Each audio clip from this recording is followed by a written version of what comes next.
Aê, obrigado, galera. Estou bem inspirado de estar aqui, de ver as canções de vocês. Adorei que o Vinícius é o que? O baiano de Goiânia, é, Vinícius? Exatamente, o baiano de Goiânia. Você é baiano mesmo? Ou é só o espírito Sou, baiano? sou baiano de nascença. Estou em Goiânia há 10 anos, Entendi. mas Eu sou somos baiano também. Legal. legal. Então você é original também da Bahia. Mas muito legal ver vocês cantando, ver vocês pregando, vocês se divertindo juntos. É bem inspirador mesmo. Tomara que vocês saiam inspirados daqui com o que a gente vai compartilhar, tão inspirados quanto eu e a Ana já estamos, de ver vocês buscando a Deus e de ver vocês sonhando. Porque isso realmente é uma coisa linda, né? Ver jovens sonhando em ganhar o mundo. Porque sonhos são poderosos. Né? Jesus era um sonhador. Jesus sonhou com a minha vida, Jesus sonhou com a vida de vocês também. Ele tem sonhado com a nossa vida há muito tempo, na verdade. E acredite se quiser, o ministério universitário, eu creio com todo o meu coração, faz parte desse sonho de Deus com a nossa vida. O tipo de vida que a gente aprende a viver nesse ministério, a intensidade do evangelismo, do convívio, é algo que marcou muito meus anos como discípulos, anos da Ana, e eu creio que Deus quer usar esse período da vida de vocês para marcar o de vocês também. E isso é parte do sonho de Deus, de usar a vida de vocês para ganhar esse mundo, para causar um impacto nesse mundo.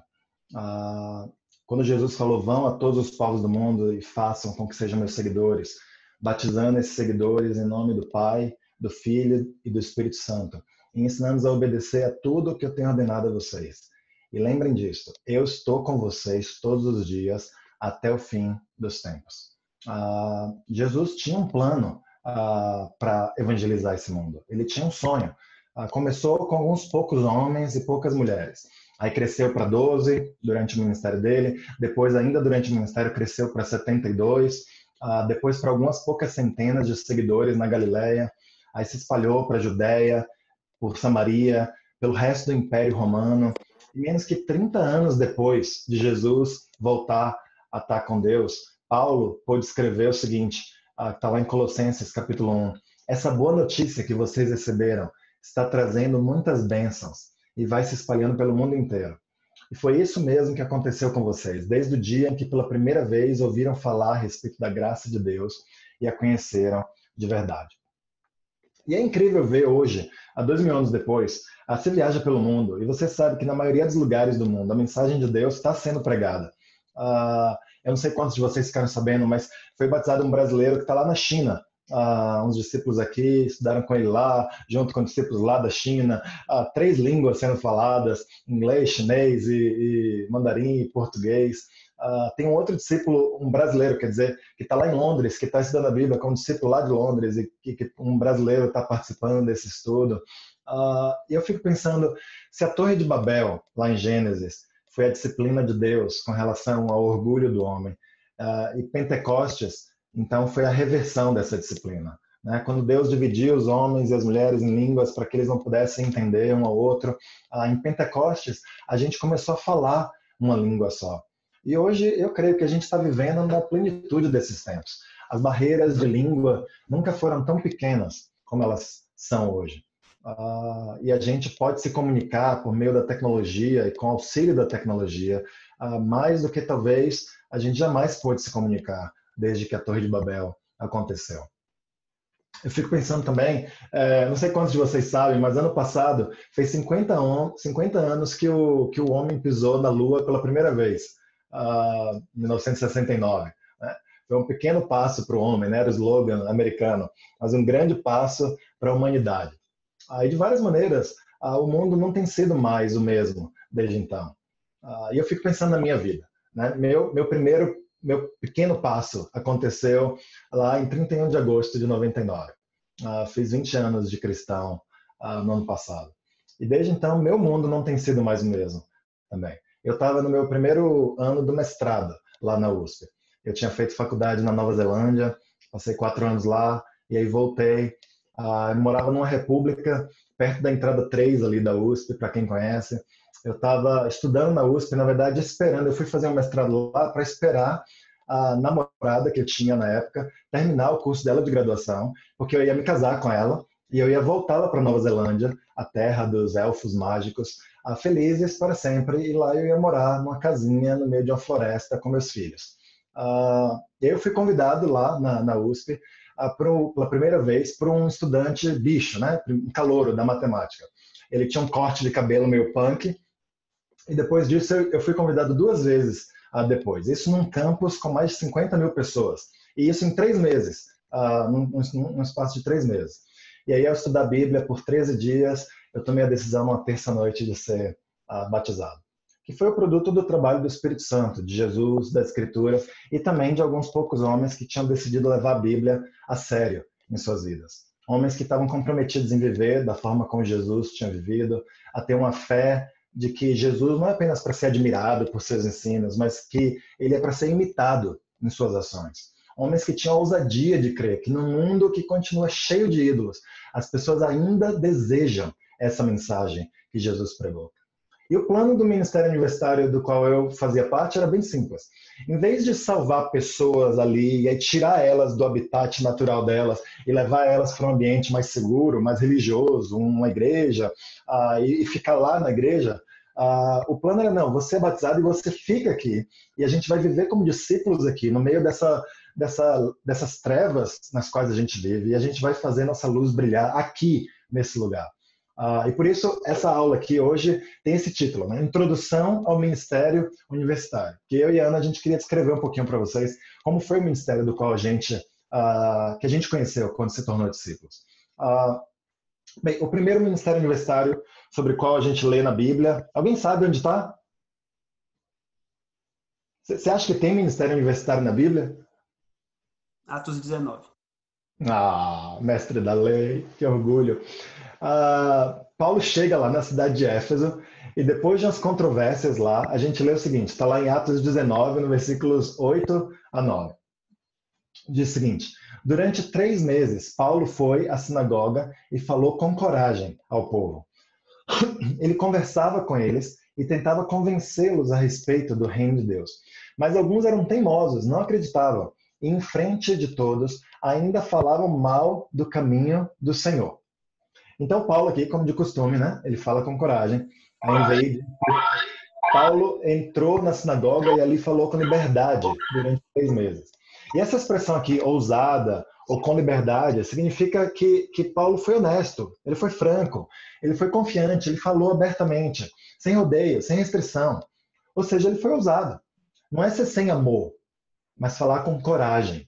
Porque coragem persuade as pessoas. Coragem parece que tira um pouco de energia sua e passa para o outro. E dá a energia para o outro também.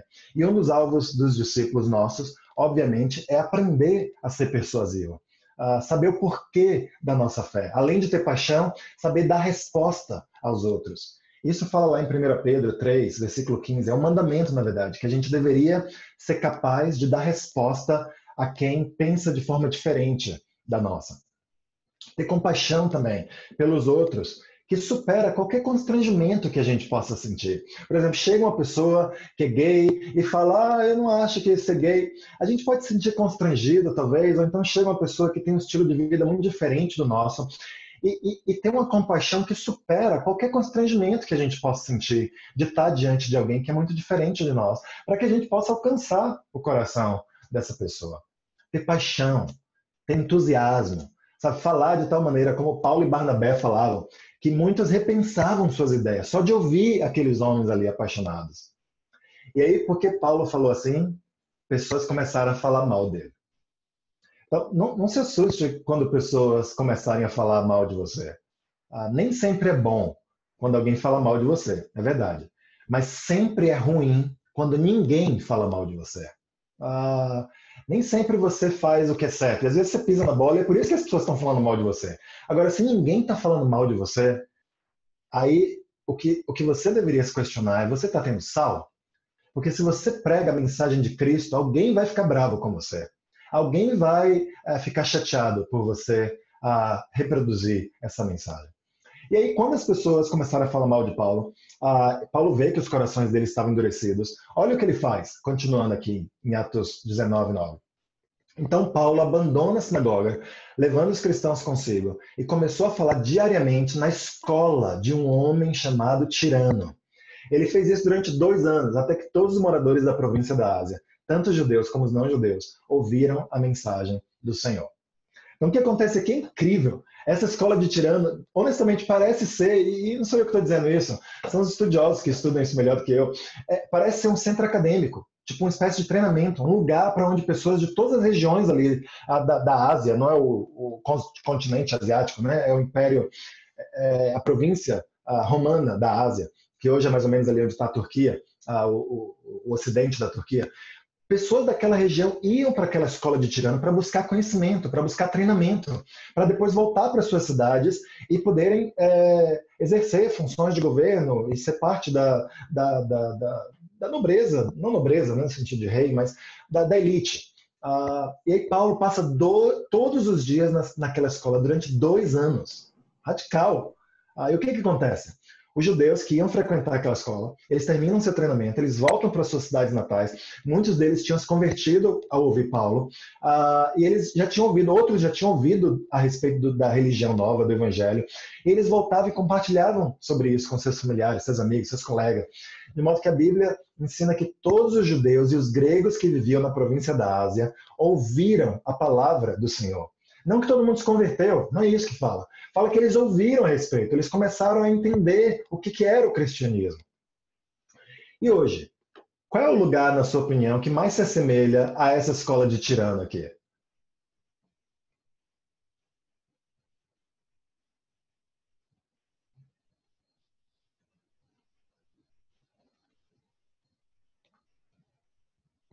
Algum chute? A faculdade, né? O universitário. A faculdade, exatamente. Sabe, são os lugares que atraem as pessoas mais ambiciosas de um bairro, ou de uma cidade, ou de um país, para onde vão as pessoas mais capazes, as pessoas que mais desejam mudar o mundo, ou então as que mais querem melhorar suas vidas, as que querem fazer alguma coisa que vale a pena ser feita. E numa época de suas vidas onde elas são jovens, onde elas estão tentando entender o mundo ainda. Elas não encaixaram o mundo em um monte de categoria, elas estão abertas ainda para mudar as categorias, descobrir o que elas creem. As amarras delas ainda são poucas, elas têm liberdade para explorar, elas não se venderam ao mundo completamente ainda. Ainda resta integridade suficiente para elas desafiarem tradições de suas famílias. E ao se tornar cristãos, além de passar 2, 3, 4, 5, 6 anos estudando, se capacitando, elas vão experimentar o tipo de vida que a gente lê lá em Atos 2, versículo 42, que diz o seguinte: eles se dedicavam ao ensino dos apóstolos e à comunhão, ao partir do pão e às orações. Todos estavam cheios de temor, muitas maravilhas e sinais eram feitos pelos apóstolos. Todos os que criam mantinham-se unidos e tinham tudo em comum. Vendendo suas propriedades e bens, distribuíam a cada um conforme a sua necessidade. Todos os dias continuavam a reunir-se no pátio do templo. Partiam pão em suas casas e junto participavam das refeições, com alegria e sinceridade de coração, louvando a Deus e tendo a simpatia de todo o povo. E o Senhor lhes acrescentava todos os dias os que iam sendo salvos. Sabe, nesses anos de faculdade, como um cristão, a gente descobre o poder da palavra de Deus, o poder de relacionamentos fortes uns com os outros. A gente vive com mais intensidade isso que a gente está vivendo, que a gente vê aqui em Atos 2:42. A Ana vai falar um pouquinho uma experiência que a gente teve.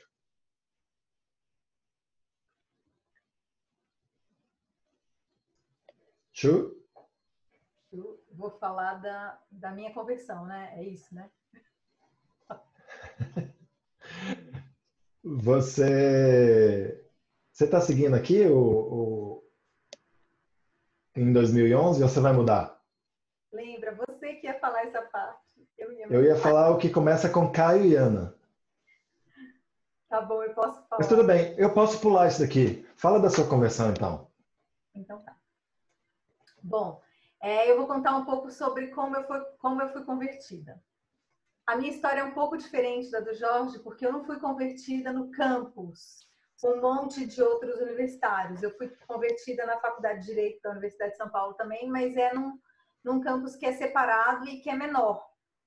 Então, quando eu fui batizada, quando eu conheci, só tinha 2 discípulos lá nessa faculdade que eram cristãos, né? E foi muito bom. Eu também estava no meu primeiro ano. Eu fui convidada, na verdade foi a minha amiga, com quem eu estava montando uma república, que foi convidada no primeiro mês que eu estava em São Paulo. Ela foi convidada pela Ângela, né, que estava lá esperando para fazer ligação. Nessa época tinha orelhão, acho que nem sei se alguns de vocês conhecem isso, mas foi perto do orelhão lá da faculdade. E ela estava esperando para falar. E ela convidou essa minha amiga, e nós éramos católicas, né? E essa minha amiga falou para mim, olha, Ana, aqui eles também fazem bate-papos bíblicos. E eu fiquei interessada, né? Porque eu acho que eu tinha vontade de conhecer mais a Bíblia. Eu estava super feliz, estava fazendo a faculdade que eu sonhava, estava super empolgada, não estava querendo mudar de vida, não estava deprimida, não estava nada disso. Eu estava assim, imaginando como a vida poderia ser melhor do que estava já. Né? Eu pensava assim, meu Deus, se isso aqui melhorar, estraga. Eu lembro de pensar algumas vezes isso, entendeu? Porque eu estava extremamente feliz, né? Mas Deus estava cantando para mim, na verdade, aquele dia, né? E eu preciso falar assim do exemplo da Ângela. Porque eu era católica, do tipo que eu ia à missa às 7 horas da manhã na igreja que fica ao lado dessa faculdade. Porque muitas vezes minhas aulas começavam às 8 e eu chegava mais cedo para ir à missa antes de ir à aula. Eu era super envolvida com política, com centro acadêmico, projetos sociais, isso era a minha cara, assim. Eu escrevia manifestos no jornal da faculdade, brigava nas discussões da faculdade, acreditando que eu estava denunciando a hipocrisia da classe dominante. Né? Eu já era super... No meu primeiro semestre da faculdade, eu era super popular. Todo mundo me conhecia, porque eu já me envolvi com um monte de coisa. E eu estava sempre super ocupada. Por isso, eu demorei para começar a estudar a Bíblia. Apesar de ter sido convidada bem nos meus primeiros dias lá, eu fui estudar a Bíblia só no segundo semestre. Mas apesar de eu, assim, não me engajar logo, a Ângela, ela nunca desistiu de mim. E eu sou super agradecida, assim, porque ela me viu com os olhos de Deus, né? E teve compaixão de mim. Ela viu o sede de Deus atrás daquele ativismo todo, né? Ela me dava atenção, puxava uns papos super profundos comigo sobre a vida, sobre o que estava acontecendo no mundo, me chamava para estudar a Bíblia, né? Eu lembro de, em julho, ir de férias para Brasília, né? Que minha família é de lá, e eu voltei para Brasília de férias. Eu lembro de conversar com um amigo meu lá em Brasília e falar, nossa, acho que quando eu voltar eu vou estudar a Bíblia, né? Porque eu sempre lembrava da Ângela, porque de verdade ela era a pessoa da faculdade que falava de coisas mais profundas comigo. Isso me tocava muito, isso chamou muito a minha atenção. Eu sou super grata que ela não ficou me vendo como a menina, classe média, que não precisa trabalhar, né? Eu tinha uma situação econômica melhor que a dela. Mas ela não ficou me vendo por esse lado. Não ficou pensando, né? Puxa, essa garota tem tudo e ainda está aqui super popular, ela não precisa de Deus. Ela não pensou isso, né? Ela viu que eu precisava de Deus, ela acreditava nisso e por isso ela insistiu comigo. Eu estudei a Bíblia, fui batizada dia 23 de outubro de 1993 e eu tinha 20 anos.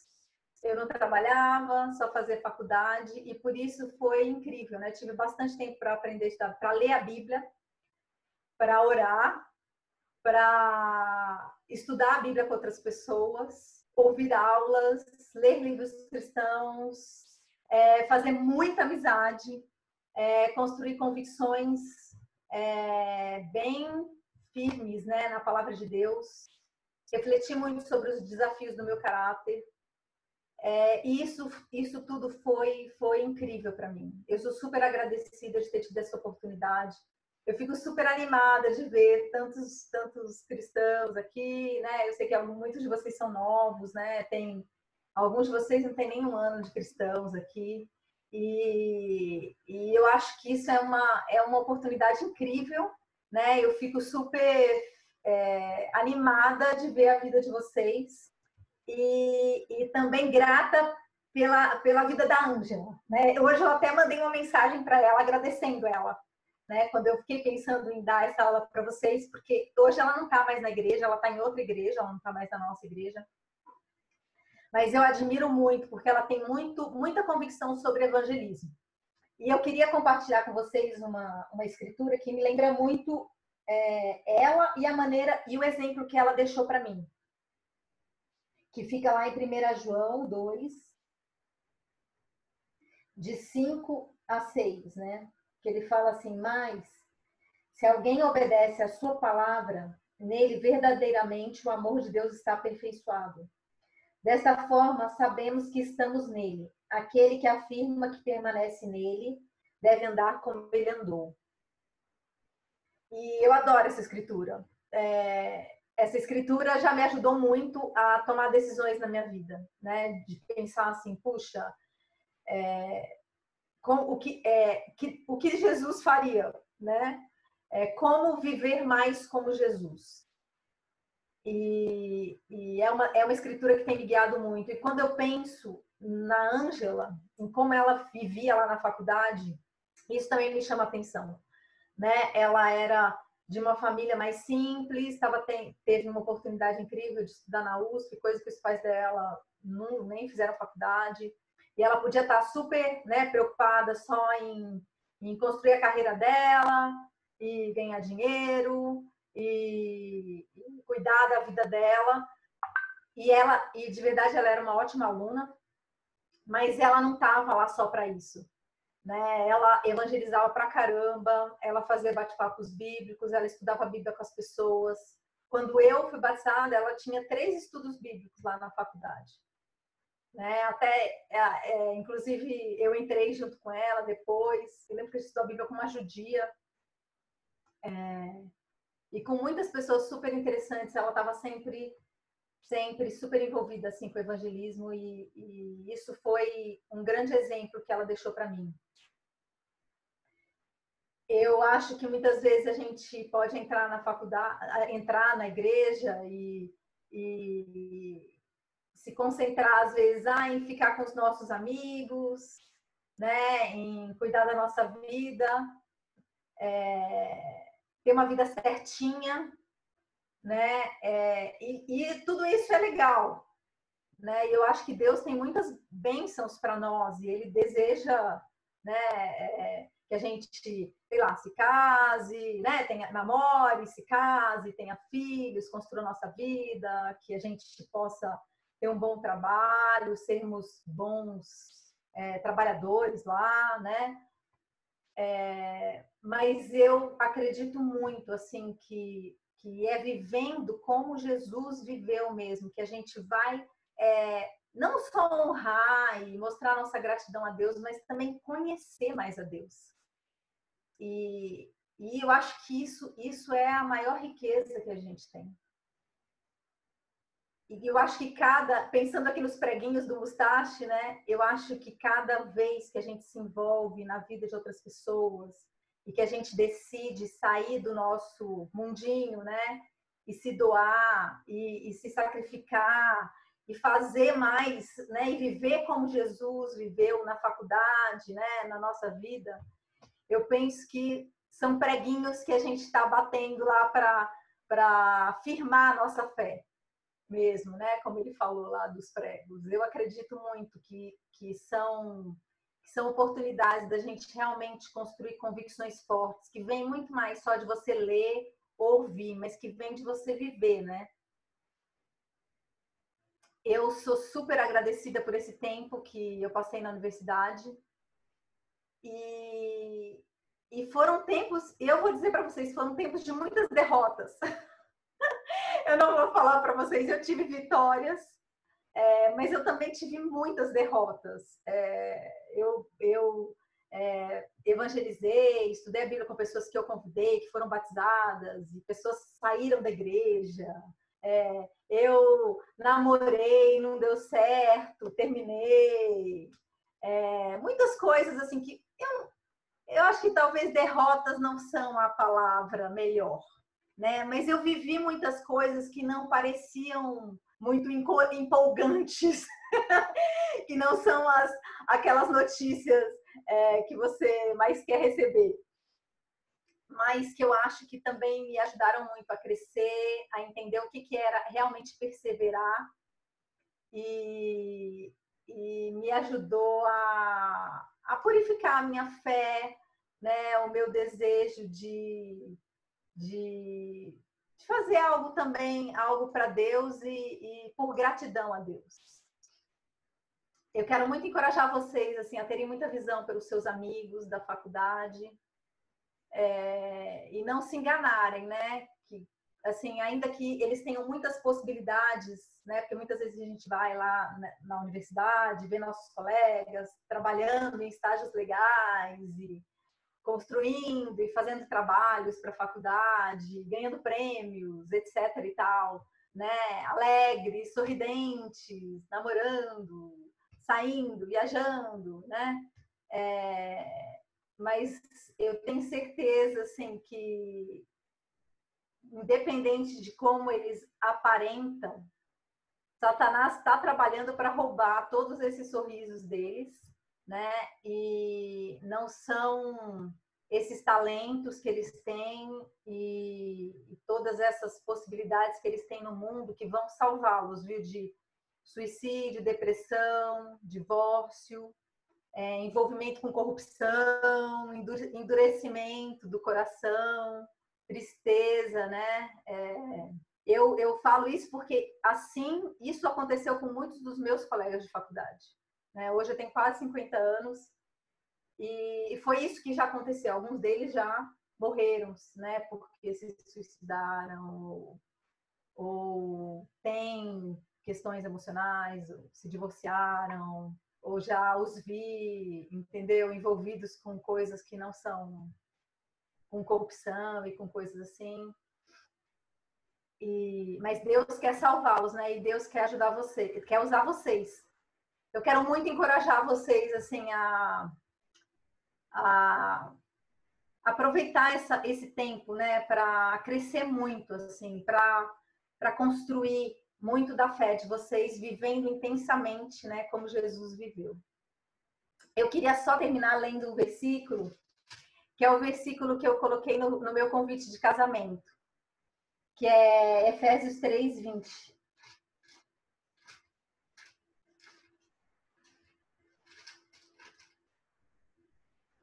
Aquele que é capaz de fazer infinitamente mais do que tudo que pedimos ou pensamos, de acordo com o seu poder que atua em nós. A ele seja a glória na igreja e em Cristo Jesus por todas as gerações, para todo sempre. Amém. Amém. Obrigado, amor. Bem, eu queria compartilhar com vocês 3 chaves para a gente construir ministérios universitários que podem ser frutíferos. A primeira chave é tempo na universidade. TNU, tempo na universidade.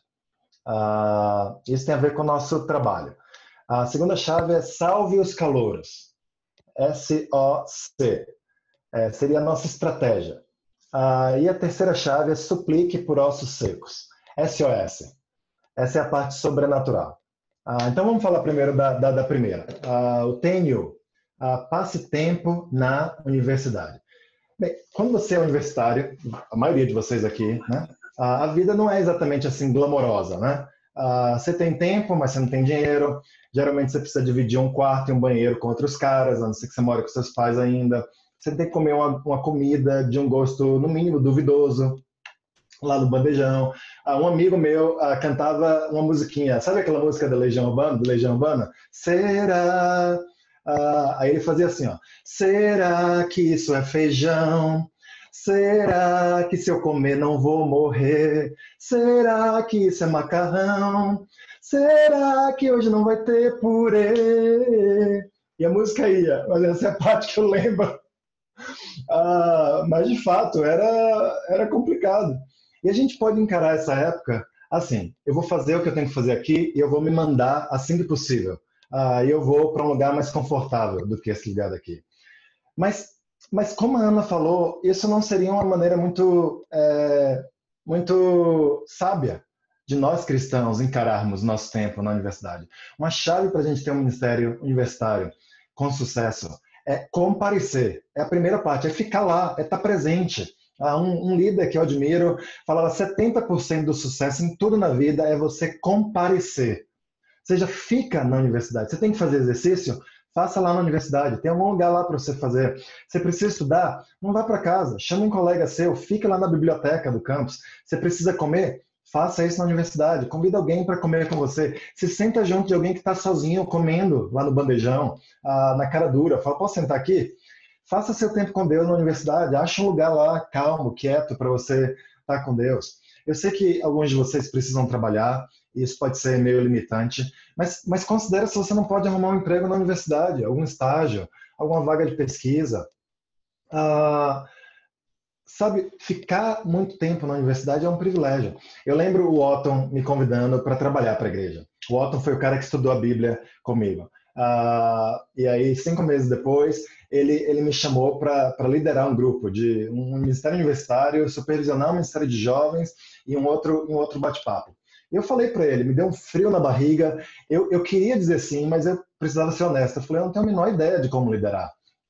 E o que ele falou: fica perto de mim, segura na minha mão, que vai dar certo. Aí eu falei: tá bom, então eu vou.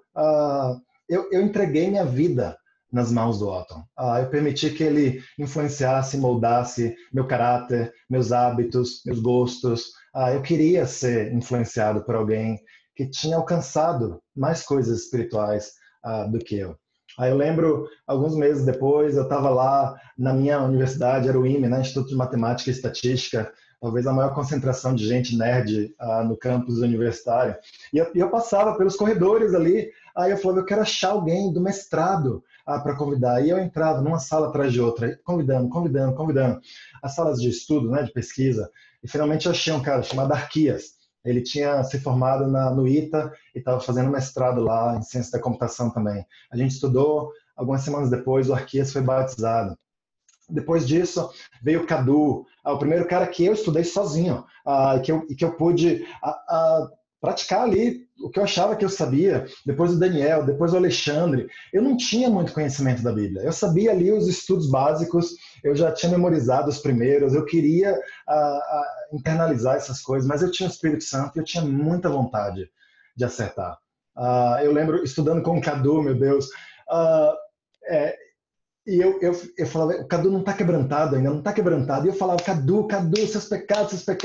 Até uma hora que ele começou a orar e ele confessou que ele tinha matado uma criança, um passarinho, quando ele era criança. E aí ele estava lá chorando. Eu falei: agora ele está quebrantado. Era uma falta de sabedoria assim, enorme, mas era o que eu sabia. Eu lembro de um outro, o Daniel, quando eu estava estudando com ele, falando de um pecado lá que ele tinha que resolver. Ele saiu no meio do estudo e falou: sabe o que? Eu preciso ir para a rodoviária agora, pegar o ônibus para o interior de São Paulo, e eu preciso pedir perdão para os meus pais. E ele foi para casa no meio da semana e foi pedir perdão, voltou, foi batizado. Nem tudo vai ser flores também, quando a gente tem essa intensidade no que a gente está fazendo. 2 Timóteo 3, versículo 12, diz que todos os que querem viver a vida cristã unidos com Cristo Jesus serão perseguidos. Isso é verdade.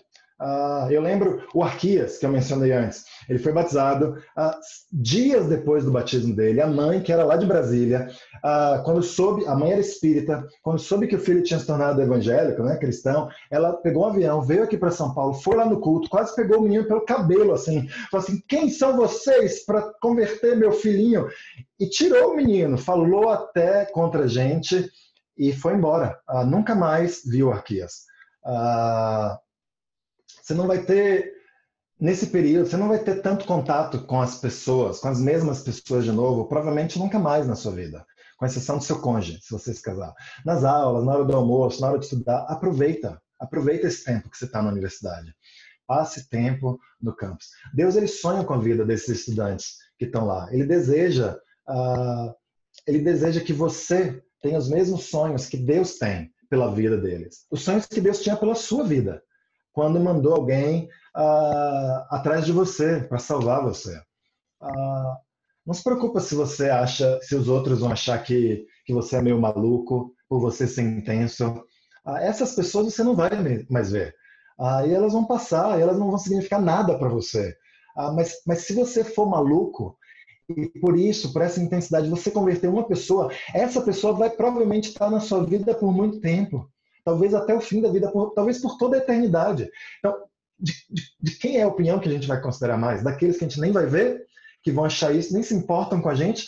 Ou talvez daquelas pessoas que vão ver nosso exemplo, a intensidade, e vão falar, uau, eu quero ser como essa pessoa, eu quero descobrir o que essa pessoa vive, que deixa ela ser alegre assim, ou intensa assim, ou corajosa assim.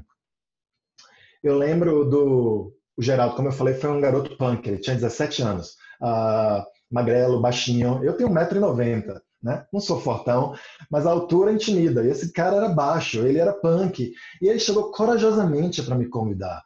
Ele me deu o cartãozinho que eu guardei por meses lá, na minha escrivania. Eu sempre falava, eu tenho que encontrar aquele garoto de novo. Eu tinha 22 anos na época, né? Quando você tem 22 anos, olhar para um cara de 17 já parece meio pirralho, né? Mas ele estudou a Bíblia comigo, ele me discipulou, e eu aprendi muitas lições. Na verdade, sabe quem me deu o sonho de me tornar um evangelista? Foi o Geraldo. Quando eu me tornei cristão, eu queria voltar para Nova Zelândia. Eu ainda queria me casar e queria viver lá no meio de uma floresta com meus 2, 3 filhos. E o Geraldo começou a falar para mim, você já pensou em ser um evangelista? Olha a cidade de São Paulo, 20 milhões de pessoas, olha o quanto você pode ser útil. E eu comecei a pensar, e eu ia para casa e pensava, uau, será que tem uma coisa melhor para a minha vida do que voltar para Nova Zelândia? E foi enquanto o Gera me discipulava que eu falei, tem alguma coisa. E eu mudei meu sonho. Eu peguei emprestado o sonho do Geraldo e aproveitei esse sonho para a minha vida. Segundo passo para a gente... Então, primeiro, tempo no campus. Passe tempo no campus. Seja intenso. Não tenha medo de trabalhar. Trabalho nunca matou ninguém. E trabalho fazia parte da humanidade antes da gente pecar. Então, quando a gente for para o céu, a gente vai ter trabalho lá. Não vai ter frustração, ou cansaço, ou nada disso. Mas vai ter trabalho. Então, trabalho é aliado de Deus para nos ajudar. Segundo passo, segunda chave para a gente ter um ministério frutífero. A sua estratégia, salve os calouros. Soque os calouros. Mas não do jeito que você está pensando aí. Sabe, compartilhe com todas as pessoas. Mas se você converter um bicho é um calouro, né? A gente chama aqui na USP. Ele vai ter mais tempo para experimentar o ministério. Sua universidade tem milhares de pessoas, né? Eu nem sei a universidade de todo mundo, mas qualquer universidade aqui vai ter no mínimo alguns milhares de pessoas. Provavelmente muitos milhares de pessoas. Você não vai poder convidar todo mundo. Então você vai ter que escolher de alguma forma. Então, se você tiver a oportunidade, privilegie os mais jovens. Se você tiver e puder fazer uma escolha. Escolha aqueles que podem estudar a Bíblia, que são mais jovens, se você puder fazer essa escolha. Porque esses estudantes, eles ainda têm... eles não têm ainda a sua galera. A vida deles é mais simples. Eles vão passar mais tempo lá. Não tem muitas raízes ainda na universidade. E isso ajuda nosso ministério. O que a gente quer? Um ministério que salve muitas pessoas. E se você tem calouros no ministério, você tem pessoas que vão, tá 1 ano, 2 anos, 3 anos. Quando elas estiverem chegando no 2º, no 3º ano, elas já vão ser mais experientes, elas vão ter estudado a Bíblia com mais pessoas, elas vão se tornar conversores. E aí vão batizar mais pessoas, a gente vai ter mais conversores no campus. Agora, se você batiza alguém do 3º, 4º ano, amém. Glória a Deus que a gente batizou. Mas essa pessoa vai sair pouco tempo depois. E aí vai ter menos chance de crescer, de se desenvolver e de se tornar conversor no ministério universitário. Ou seja, vai demorar mais tempo para que a gente tenha a maior parte dos estudantes que são conversores. Estão entendendo a lógica? Então isso daqui não quer dizer que os outros não valem ou que não são importantes, nada disso. É se você tem uma escolha. Se você está sentado no ônibus indo para casa e está sentado ao lado de um gari, compartilhe a Bíblia, a palavra com o gari, porque a alma dele vale tanto quanto o melhor dos calouros dessa universidade. Se você está passando e vê uma prostituta, compartilhe a palavra com a prostituta. Agora, se você tem que escolher alguém, você está vendo um cara mais jovem, um cara mais velho, vai lá no mais jovem, porque você não pode convidar os dois ao mesmo tempo. É isso que eu estou falando, certo? Então, não é acepção de pessoas. E é isso. Soque os calouros. Salve os calouros. Tá bom? Terceiro ponto. Suplique por ossos secos. SOS. E essa é a parte que é direcionada a Deus. Um ministério frutífero precisa de algo que é sobrenatural. Que eu e você, com nossas forças, não podemos construir sozinhos. Ou Deus faz, ou ou não acontece. Em Efésios 2, versículos 8 a 10, Paulo diz assim, Efésios 2, do 8 ao 10. Pois vocês são salvos pela graça, por meio da fé. E isso não vem de vocês, é dom de Deus, não por obras, para que ninguém se glorie. Porque nós somos a criação de Deus, realizada em Cristo Jesus, para fazermos boas obras, as quais Deus preparou de antemão para que nós as praticássemos. Aqui está dizendo, nós somos criação de Deus. Nós somos uma peça sobrenatural, uma criação sobrenatural. Ninguém tem o poder de converter outra pessoa. E por isso a gente precisa suplicar a Deus pelos ossos secos, pelos ossos quebrantados, pelas pessoas sedentas que têm o desejo de conhecer Deus, que vão topar ser confrontadas sobre seus pecados. E a gente devia orar por pessoas que vão se tornar líderes, que têm os talentos de liderança. Tem pessoas que não têm talentos de liderança e tem as que têm. As duas valem a mesma coisa para Deus. Mas a gente vai conseguir construir um ministério universitário mais forte se a gente tiver mais líderes. Óbvio, a liderança, o talento de liderança sem espiritualidade não vale nada. Mas com espiritualidade, o talento de liderança pode ajudar a construir os ministérios. A gente devia orar por líderes, não só de ministério, mas líderes de louvor. A gente devia orar por pessoas, se seu ministério tem mais negro, você devia orar por pessoas brancas. Se seu ministério tem mais branquelo, você devia orar pelas pessoas negras. Para que a gente possa refletir a mistura que a nossa sociedade é. E demonstrar para os outros que um cristão é cristão acima de raça, acima de gênero, acima de qualquer coisa. Sabe, o Salomão, no ano passado, Salomão chegou aqui em São Paulo em 2017. 2017, né, Salomão? 3 anos. E ele ficou sendo treinado por mim por 1 ano, mas debaixo da liderança do Felipe, lá da Zona Leste. E aí, em 2018, ele assumiu o Ministério da USP. E quase 1 ano depois, ou seja, ele já estava aqui há quase 2 anos, as coisas não tinham acontecido ainda do jeito que a gente gostaria que acontecessem. O Ministério não estava ainda começando a batizar e frutificando. E o Salomão começou a perguntar para mim, tem mais alguma coisa que eu tenho que fazer? E eu falava, Salomão, eu tenho passado para você tudo que eu sei. Eu não vejo mais coisas para você fazer. Você precisa continuar insistindo com Deus. Mas aí eu comecei a orar para Deus. Eu falei, Deus, mostra se é o Salomão, se é isso que o Senhor quer para a vida dele ou não. Porque se for, os frutos precisam vir. Alguma coisa precisa acontecer aqui, de sobrenatural. E a partir de maio, mais ou menos, eu dei um passo para trás, porque eu estava bem envolvido na USP. Eu ia lá praticamente todo dia, entrava em bate-papo, entrava em estudo, entrava em isso e aquilo. Aí eu falei, sabe o quê? Eu preciso saber se o Salomão é o cara que o senhor quer para liderar esse ministério ou não. Eu dei um passo para trás e o Salomão, então, continuou com a turma lá da USP. Em julho, Deus, para mim, começou a mostrar. O Mustache foi batizado. Aí eu não sei a ordem certa, mas a Jéssica foi batizada depois, isso o Salomão junto com a Bia. Depois o Léo foi batizado, a Mariana, o Denis, algo que eu não tinha visto pessoalmente na USP aqui desde 2002. Pessoas sedentas por Deus e que foram batizadas uma atrás da outra num curto período de tempo. Então, aquilo para mim, o ministério foi incrível, né? A gente está aqui tentando fazer esse ministério se reerguer desde 2016, desde 2015, na verdade. Eu já não aguentava mais ir para a USP e participar disso tudo amo vocês, né? Mas eu tenho 43 anos também. E foi incrível para a USP, mas aquilo foi incrível para a minha fé também. por ver Deus, o Senhor está respondendo. Aí quando a gente faz aquela oração específica e vê Deus respondendo, não é incrível? A gente não experimenta algo que é divino, porque a gente vê, uau, Deus está falando comigo, especificamente comigo. Então, a gente deveria orar pelos ossos secos e ver o que Deus vai fazer com isso. Por fim, eu só queria compartilhar que, sabe, quando uma igreja ela começa a ficar mal, o primeiro ministério que sofre é o ministério de universitários. Por quê? Porque os jovens, eles são mais fracos do que os mais velhos. Fracos no sentido, tendem a ter mais solidão, tendem a ter mais instabilidade, tendem a ter... não sabe ainda, precisa de ajuda para organizar a vida. Na verdade, bem, alguns de vocês são jovens, então você não sabe direito o ponto de referência, mas acredite, daqui a 10 anos, 15 anos, especialmente se você ficar firme com Deus, você vai ser bem mais feliz do que você é agora.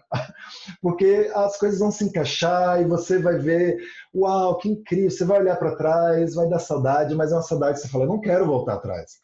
Eu jamais gostaria de voltar para a época em que eu fui batizado. Ainda bem que eu aproveitei aquela época, mas eu sou tão mais feliz agora do que eu era naquela época. Então, os universitários e os jovens precisam de muita ajuda, de muito investimento sendo feito neles. Investimento de dinheiro, investimento de aconselhamento, de prioridades e assim vai. Em Brasília, quando a igreja lá estava...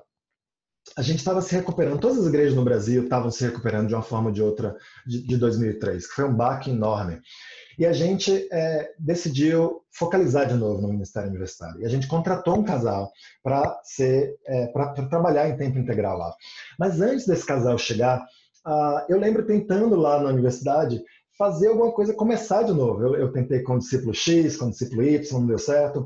E aí machuquei esses discípulos muito, porque na minha intensidade, sem saber medir. E aí eu falei, Deus, eu não vou mais treinar ninguém, eu não consigo, e eu estou cansado de ficar machucado também com isso. E aí eis que chega o Pedro, hoje casado com a Hannah. E o Pedro chegou lá, né, jovenzão, com coração de ouro. E aí, meio que quase assim, você pode me ajudar? E aí aquilo me ajudou. Eu falei, Deus, eu vou tentar de novo então.